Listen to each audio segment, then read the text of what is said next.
Hello and welcome to the Mental Fitness Q&A with me, Polly Brennan from Adventures Coaching. Thank you for joining me, and this week we will talk about resilience.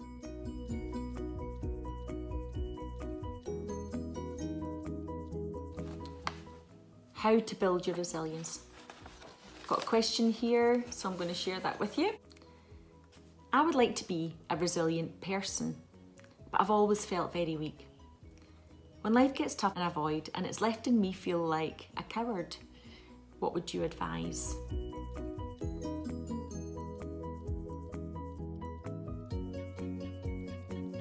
I wonder if other people out there maybe feel like they've avoided challenges and problems in life, and maybe that's left them feeling like a bit of a coward.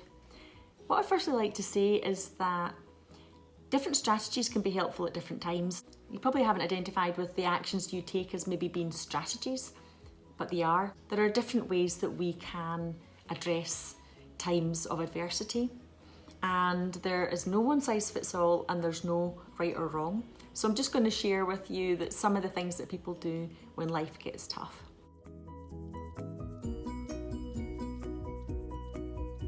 So Moira, you talked about battening down the hatches. This can be a really helpful strategy. If you think about it, COVID-19 has had a lot of people batten down the hatches. You gather your resources, you build your bunker, and you wait for the storm to pass. It's actually been a really important strategy that we've used, and it's been a way to protect our physical vulnerability and to stay physically resilient in the face of a pandemic.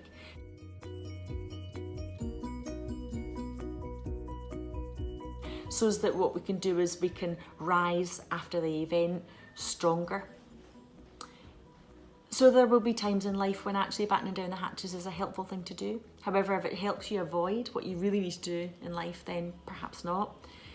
Other things that people do, there's a sort of strategy that I would call playing to the percentages, a bit like in a football game where, you know, a particular point where it's critical, you bring on your key player and it creates a pivotal change in the direction of the game.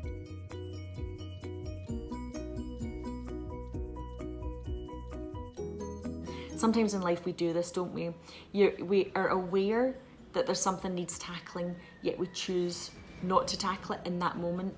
And what we do is we observe what's happening, we decide on what strategy we're going to take, we upskill ourselves in advance and line up the ducks ready so that when we do take action, we're informed with a clear approach.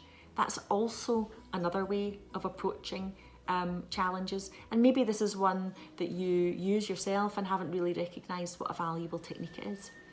Other people do other things, so sometimes we just choose our battles. Sometimes we just say, I'm not going to affect change, I'm going to accept it, I'm going to lose the battle. But sometimes what that can actually mean is win the war, because sometimes you're strategically deciding where you're going to put your resources to affect the changes that matter most. You might choose to let some things go, and you might then decide which things need tackling.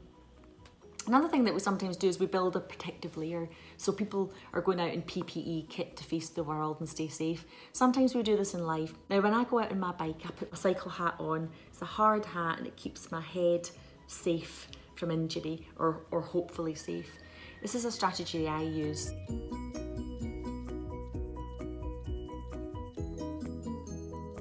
So rather than avoiding cycling because it might be dangerous, what I do instead is I put on a protective layer and I go out anyway. Sometimes we do this metaphorically in our lives. Sometimes we do this by having an ability to let things bounce off us and not react to them. Maybe we connect with people that'll keep us feeling strong even when life's throwing curveballs at us.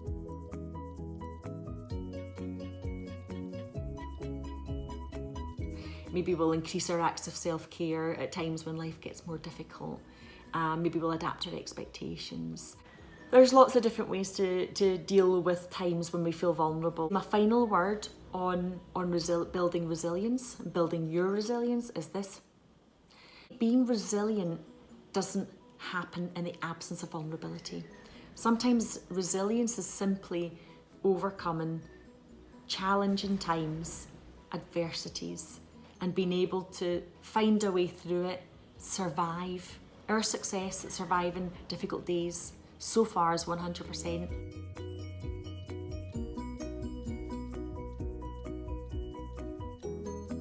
Sometimes it's okay to survive, find a way through, and by doing so, we build our resilience. Thank you very much for listening. I'm Polly Brennan, I'm the mental fitness coach. Thank you for joining me at my Q&A. Bye now.